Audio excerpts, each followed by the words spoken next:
I continue to track those freeze warnings and frost advisories on your Wednesday night. It's meteorologist Joe Martucci here. Good to be with you. Before we get into that, I asked everybody on social media, send me your best weather costumes. And how about this? Ray Kessero in Tom's River dressed up as a Weather Channel meteorologist. I love the logos that they have too. It looks very, very real. We got the microphone on there.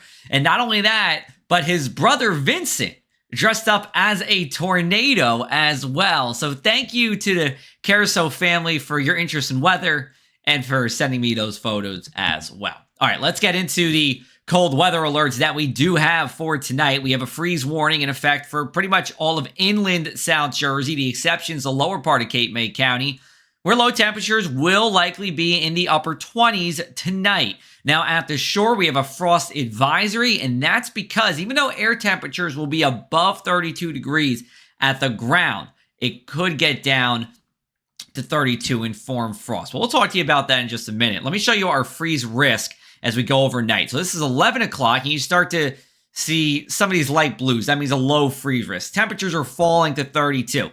But as we go into the night here, you see those colors getting darker and darker, peaking at 7:30 a.m., where most of inland South Jersey has at least a 50-50 shot of getting down to 32 degrees. Now, this is a European model. It's not as bullish on seeing a freeze everywhere in South Jersey because they think the winds are going to be a little too high, and that'll keep temperatures a little bit milder. But I think the point is, anywhere inland, west of the Garden State Parkway, more than likely will have a freeze. If you're east of the Parkway, let's say Pleasantville or Summers Point, or you're down towards Cape May Courthouse, it's more of a toss-up there, and then the shore above freezing, but we could be talking about a frost. And then as we go into Friday morning, we could see a freeze in some spots. The reason why it's so chilly is because we're actually getting directly influenced by the polar vortex. Remember the polar vortex? We talk about that during the winter.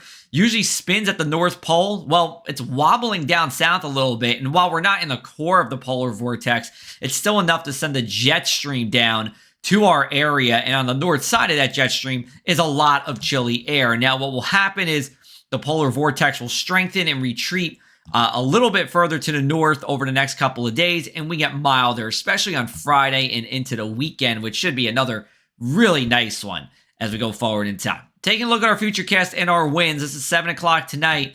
Notice those winds, 10, 15, even 20 miles an hour at midnight along the shore, but calming down quickly inland here. And now I want to get you to 7 a.m. here. Inland areas, sustained winds 3 miles an hour or less. That's going to be enough to create a freeze, I do believe, in most of these inland spots. But at the beaches, even a wind of 5 miles an hour can mix up the air enough where it stays a little bit milder and prevents frost. So I don't believe that the frost will be widespread at the shore tonight, but there will be a few areas of it where the winds do get close to calm. Otherwise, as we go into Thursday, it's plenty of sunshine, a bright blue sky, staying calm as we go into Thursday night. Winds come out of the southwest Thursday night, and by Friday, winds coming out of the southwest as well. And that means a bump in temps as we go into our weekend.